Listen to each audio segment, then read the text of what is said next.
বন্ধুগণ, না লুচি না পরোটা, সেদ্ধ আলু দিয়ে এরকম একটা দুর্দান্ত স্বাদের নাস্তা রেসিপি বা টিফিন রেসিপি আপনারা একবার বানিয়ে দেখুন, যেন স্বাদ মুখে লেগে থাকবে, খেতে যেন অমৃত।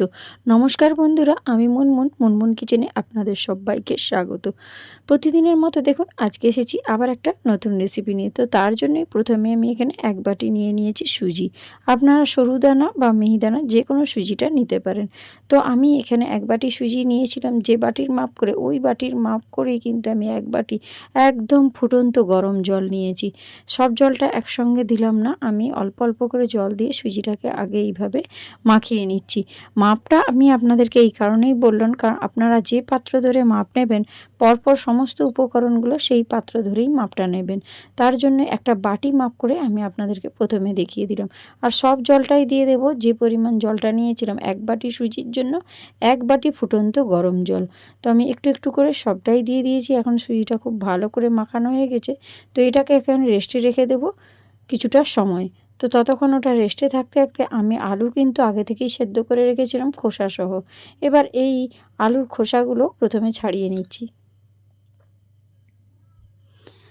তো ওটা রেস্টে থাকতে থাকতে আমি ততক্ষণ এপাশের বাকি যে উপকরণগুলো লাগবে সেগুলো আমি রেডি করে নিচ্ছি। তো প্রত্যেকটা আলুর খোসাই কিন্তু আমি এইভাবে ছাড়িয়ে নেব। আর আপনারা চাইলে কিন্তু খোসা ছাড়িয়েও আলু সেদ্ধ করতে পারেন। সব আলুর খোসাগুলো ছাড়িয়ে নেওয়ার পর আমি কিন্তু একটা গ্রেটারের সাহায্যে আলুগুলোকে গ্রেট করে নেব। তো আপনারা চাইলে হাতের সাহায্যেও মাখতে পারেন, তবে হাতের সাহায্যে মাখলে কিন্তু বা আলু ম্যাশার দিয়ে মাখলে আলুর যদি কোনো অংশ দলা থেকে যায়, তাহলে কিন্তু এই রেসিপিটা তৈরি করতে একটু অসুবিধে হয়ে যাবে। তার জন্য যদি এরকম গ্রেটারে করে গ্রেট করে নেন, আমার মনে হয় রেসিপিটা পারফেক্টভাবে তৈরি হবে, কোনো সমস্যা হবে না। আর এরকম ছোট ছোট গ্রেটার তো কম বেশি সকলের বাড়িতেই রয়েছে। তো এইভাবেই কিন্তু আমি সমস্ত আলুটা অফ ক্যামেরাতে গ্রেট করে নেব। এবারে এখানে দেখুন, যে সুজিটা আমি গরম জল দিয়ে ভিজিয়ে রেখেছিলাম, সুজিটা একদম দেখুন নরম হয়ে গিয়েছে, মানে সেদ্ধ হয়ে গিয়েছে বলতে গেলে, যেহেতু ফুটন্ত গরম জল দিয়েছিলাম। এবারে একটা আমি বড় পাত্র নিচ্ছি, আর সেই পাত্রের মধ্যে এই যে ভেজানো সুজিটা সম্পূর্ণটাই ওই বড় পাত্রের মধ্যে দিয়ে দিচ্ছি। এবারে আমি যে সেদ্ধ আলুটাকে গ্রেট করে রেখেছিলাম, সেই সেদ্ধ আলু সম্পূর্ণটাই দিয়ে দিলাম। আর এখানে দিয়ে দিচ্ছি এক বাটি আটা। আর এর মধ্যে আমি এখন দিয়ে দিচ্ছি কিছু মশলা, দিয়ে দেব সামান্য পরিমাণে লবণ স্বাদ মতো। আর এখন দিয়ে দিচ্ছি গোটা জিরে 1 চামচ, জোয়ান দিয়ে দিচ্ছি 1 চামচ। এই জোয়ানটা দিলে কোনো রকম গ্যাস অম্বল একদম হবে না, অবশ্যই করে জোয়ানটা দেবেন। আর একটু চিলি ফ্লেক্স দিয়ে দিলাম। যদি চিলি ফ্লেক্স না থাকে সেটা সম্পূর্ণ অপশনাল, দেওয়ার দরকার নেই। আর একটু ময়ামের জন্য রিফাইন অয়েল দিয়ে দিলাম। সমস্ত কিছু এখন দিয়ে দিয়েছি, তবে আরও একটা উপকরণ দিতে বাকি রয়েছে, সেটা আমি পরে দেব। এবারে সব কিছু হাতের সাহায্যে খুব ভালো করে মেখে নিতে হবে। যেমন আমরা রুটি পরোটা মাখি ঠিক সেইভাবেই কিন্তু মেখে নিতে হবে। তবে আজকে কোনো আমি লুচি বা পরোটা তৈরি করছি না, একদম ভিন্ন স্বাদের একটা মশলা পুরি বানিয়ে আপনাদেরকে দেখাবো। এই মশলা পুরিগুলো স্কুল অফিসের টিফিন বক্সেও আপনারা বানিয়ে দিতে পারেন ঝটপট, অথবা রাতের সবসময় রুটি পরোটা খেতে কারোরই ভালো লাগে না, এইরকম মশলা পুরি বানিয়েও আপনারা খেতে পারেন। তো এখানে দেখুন খুব ভালো করে আমি ঠেসে ঠেসে মেখে দিচ্ছি, তবে কোনো রকম জল দেবেন না, একদম শুকনো শুকনো করে মাখতে হবে। আর কিছুটা ধনেপাতা আমি আগে থেকে কুচিয়ে জল ঝরিয়ে রেখেছিলাম ধুয়ে, তো এই ধনেপাতাটাকে একটু পরেই দিচ্ছি। আপনারা হয়তো প্রশ্ন করতেই পারেন যে ধনেপাতাটা আগে দিলে কী হতো। তো না বন্ধুরা, ধনেপাতাটা একটু মাখার পর দেবেন। এতে করে দেখবেন যখন পুরিগুলো ভাজবেন, ধনেপাতাগুলো উপর থেকে দেখা যাবে, দেখতে ভীষণ ভালো লাগবে।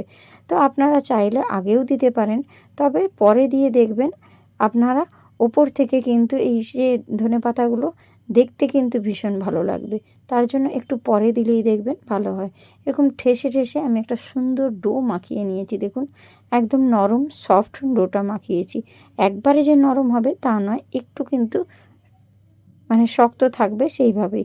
এটা কিন্তু কোনো রকম রেস্টে রাখার প্রয়োজন নেই, সঙ্গে সঙ্গেই এরকম করে বড় বড় করে একটু লেচি কেটে নেব, মানে রুটির থেকে ছোট, লুচির থেকে বড়, সেইভাবেই লেচিগুলো কেটে নেবেন। আশা করি আমি আপনাদেরকে পুরোটা বোঝাতে পেরেছি। রেসিপি যদি ভালো লেগে থাকে তাহলে বন্ধুদের মধ্যে শেয়ার করে দেবেন। আর আপনাদের একটা কমেন্ট আমাকে ভিডিও বানাতে উৎসাহ করে। আমার নতুন এবং পুরাতন বন্ধু যারা এত দিন আমার সঙ্গে থেকে এসেছেন তাদের সকলকে অসংখ্য ধন্যবাদ আমার পাশে থাকার জন্য। যারা প্রথম থেকে আমার সাথে রয়েছেন তাদেরকে অসংখ্য ধন্যবাদ আমাকে এতটা পথ সাহায্য করার জন্য। এবারে আমি সব কটা লিচি কিন্তু কেটে নিয়েছি। এবারে আমি এইগুলোকে পাকিয়ে নেব হাতের সাহায্যে। আপনারা যখন রুটি পরোটা করেন যেভাবে পাকিয়ে নেন আমিও ঠিক সেম প্রসেসে পাকিয়ে নিচ্ছি হাতের সাহায্যে। একদম ইজি রেসিপি, সময়ও খুব কম, উপকরণও খুব কম লাগে, বাড়িতে থাকা উপকরণ দিয়েই তৈরি হয়ে যায়। আশা করছি আপনারা একবার হলেও তৈরি করবেন, তারপর আমাকে কমেন্ট বক্সে কমেন্ট করবেন। ভিডিও যদি স্কিপ করে দেখেন ভিডিওর মূল অংশ বাদ হয়ে গেলে পারফেক্টভাবে রেসিপি তৈরি হবে না। তার জন্য আপনাদের কাছে অনুরোধ পুরো ভিডিওটা আগে দেখবেন, তারপর কমেন্ট বক্সে কমেন্ট করবেন। বাড়িতে বানান, তারপর আমাকে জানাবেন যে কেমন হয়েছিল। তো সব কটা লিচি এখন সুন্দর করে পাকানো হয়েছে। তো বেলুন চাকির মধ্যে আমি একটু তেল বুলিয়ে নিয়েছিলাম, তারপর এগুলোকে আমি এমনিই বেলে নিচ্ছি। আর আপনাদের যদি সমস্যা হয় একটু তেল আপনারা দিয়ে বেলতেই পারেন, তবে আমার কিন্তু এখন তেল লাগছে না, আমি এমনিই বেলে নিয়েছি। দেখুন সুন্দর করে এরকম করে পুরিগুলোকে বেলে নেব, একটু যেন মোটা থাকে। একদম পাতলা করে এই পুরিগুলো বেলবেন না, তাহলে কিন্তু একটাও ফুলবে না। তার জন্য একটু মোটা রেখে এই পুরিগুলোকে বেলে নিতে হবে। যেহেতু এটা সেদ্ধ আলুর পুরি তার জন্য একটু মোটা মোটা রাখতে হবে। এই মশলা পুরিগুলো খেতে ভীষণ ভালো লাগে আর ভীষণ টেস্টি হয় বন্ধুরা। কোনো রকম তরকারি ছাড়াই এগুলো খাওয়া হয়ে যায়, শুধু মুখেই এগুলো খেতে দারুণ লাগে। তো আমি এখানে 3টে মতো বেলেছি, বাকিগুলো আমি অফ ক্যামেরাতে করে নেব। কড়ার মধ্যে তেল দিয়ে দিয়েছিলাম, তেলটা একদম ধোঁয়া ওঠা গরম করে নেবেন, তারপর এই পুরিগুলোকে ছাড়বেন, নচেত একটাও ফুলবে না বন্ধুরা। তার জন্য তেলটা যেন একদম ধোঁয়া ওঠা গরম হয়। দেখুন কত সুন্দর বলের মতো হয়ে ফুলেছে, গোল গোল হয়ে। এই পুরিগুলো যখন ফুলবে না দেখতেও ভীষণ ভালো লাগে আর মনটাও বেশ ভালো লাগে। যে কোনো পুরি যদি এরকম ফুলে বা লুচি যদি ফুলে বেশ মনটা ভালো লাগে। তো দেখুন একদম বলের মতো হয়ে ফুলে গিয়েছে। বাকিগুলো আমি আপনাদেরকে অবশ্যই ভেজে 2-3টে দেখিয়ে দেবো, তবে অফ ক্যামেরাতে আমি বাকিগুলো তৈরি করে নেব। তো আমি এখানে 3টে মতো বেলেছিলাম, 3টেই আমি আপনাদেরকে দেখিয়ে দিচ্ছি। দেখুন কত সুন্দর হয়ে উপর থেকে তেলটা ছড়িয়ে দেবেন, দেখবেন সাথে সাথেই ফুলে যাবে একদম বলের মতো গোল গোল হয়ে। তো এইভাবেই আপনারা মশলা পুরিগুলো তৈরি করবেন। আলুর মশলা পুরি খেতে ভীষণ ভালো লাগে আর এগুলো কিন্তু ভাজার অনেকক্ষণ পর্যন্তই এরকম ফুলকোই থাকবে, নেতিয়ে যাবে না আর একদম মুচমুচে হয়। কোনো রকম তরকারির প্রয়োজন হয় না, এগুলো শুধু মুখেই খাওয়া হয়ে যায়। যেহেতু সুজি আছে তার জন্য এগুলো কিন্তু ভীষণ মুচমুচে হয়, খাস্তা হয়, একদম মুখরোচক হয় বন্ধুরা এই পুরিগুলো। দেখুন আমি একটা প্লেটের মধ্যে বেশ কতগুলো ভেজে আমি আপনাদেরকে দেখিয়ে দিচ্ছি। প্রত্যেকটা পুরি দেখুন একদম ফুলকো ফুলকো হয়ে বলের মতো ফুলেছে আর যেমন দেখতে হয়েছে খেতেও ভীষণ লোভনীয় হয়েছে। আশা করছি রেসিপিটি আপনাদের ভালো লাগবে, আর ভালো লাগলে আমার চ্যানেলটা সাবস্ক্রাইব করে আমার পাশে থাকার অনুরোধ রইল। এবারে দেখুন আমি একটু তুলে কেটে আপনাদেরকে দেখিয়ে দেবো পুরিগুলো। দেখুন একদম কিন্তু নেতিয়ে যাচ্ছে না, এইরকমই ফুলকো ফুলকো থাকবে ঘন্টা 2-3 এতটাই সুস্বাদু হয়। দেখুন বন্ধুরা কতটা লোভনীয় হয়েছে না দেখতে। আমি কেটে আপনাদেরকে ভেতরটা দেখিয়ে দিচ্ছি। তো আজকে সেদ্ধ আলুর মশলা পুরিগুলো কেমন লাগলো জানাতে ভুলবেন না।